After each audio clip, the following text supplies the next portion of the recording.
ఒక కీలకమైనటువంటి ప్రశ్న. వైఎస్ కుటుంబాన్ని షర్మిల చీలుస్తుందా? షర్మిల కుటుంబాన్ని జగన్ చీలుస్తున్నాడా?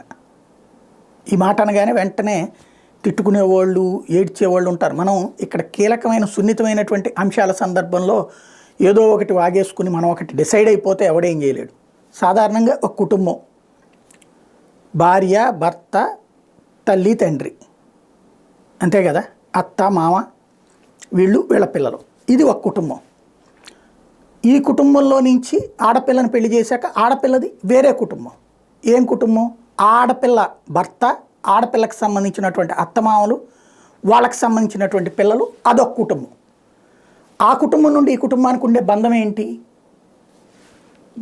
పెళ్ళిళ్ళప్పుడు, ఫంక్షన్లప్పుడు కలుసుకోవడం, లేదా ఏదైనా కుటుంబపరమైనటువంటి కార్యక్రమాలు నిర్వహించుకునేటప్పుడు కలిసి ఉండటం అన్నటువంటిది, అది కుటుంబం. ఇప్పుడు వైఎస్ కుటుంబంలో చీలిక తీసుకొచ్చారని జగన్మోహన్ రెడ్డి మాట్లాడారు. ఏది? వైఎస్ వివేకానంద రెడ్డితో పోటీ చేయించడం, షర్మిలతో పోటీ చేయించడం, అంటే కుటుంబంలోనే తగవులు పెడతారు అన్నటువంటిది.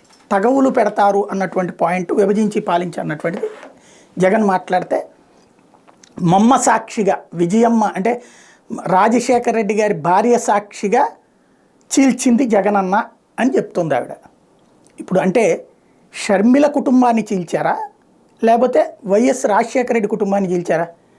వైఎస్ రాజశేఖర రెడ్డి కొడుకు, కోడలు బాగానే ఉన్నారు, వాళ్ళ మనవరాళ్ళు ఇద్దరు బాగానే ఉన్నారు, విజయమ్మ బాగానే ఉంది. అలాగే షర్మిల కుటుంబంలో అయితే చీలికలేం లేదు, ఆవిడ, ఆమె భర్త బాగానే ఉన్నారు, ఆమె పిల్లలు బాగానే ఉన్నారు.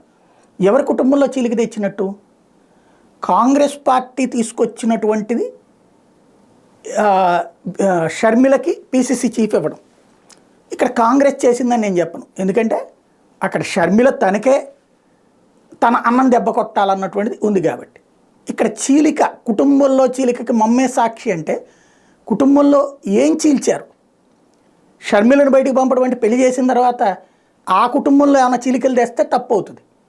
వైఎస్ కుటుంబంలో చీలికలు అంటే పోనీ వివేకానంద రెడ్డికి సంబంధించినటువంటిది అనుకుంటే, వాళ్ళందరూ ఉమ్మడి కుటుంబంగా ఉన్నప్పుడైతే కనుక చీలిక అయితే అదొక పాయింట్. ఆయన చనిపోయేదాకా కూడా ఆ కుటుంబంలోనే ఉన్నారు కదా. ఇంకా చీలిక ఎవరు తీసుకొస్తున్నట్టు అంటే ఒక స్పర్ధ, ఆవిడకి ఏదో ఉంది, రేపు మాపు బయటపడుతుంది. ఎందుకంటే ఇప్పుడు ఒకటి బయటపడినప్పుడు అన్న మీద తీవ్రమైనటువంటి వ్యక్తిగత ద్వేషం, రేపు పొద్దున ఇంకా బయటపడుతుంది.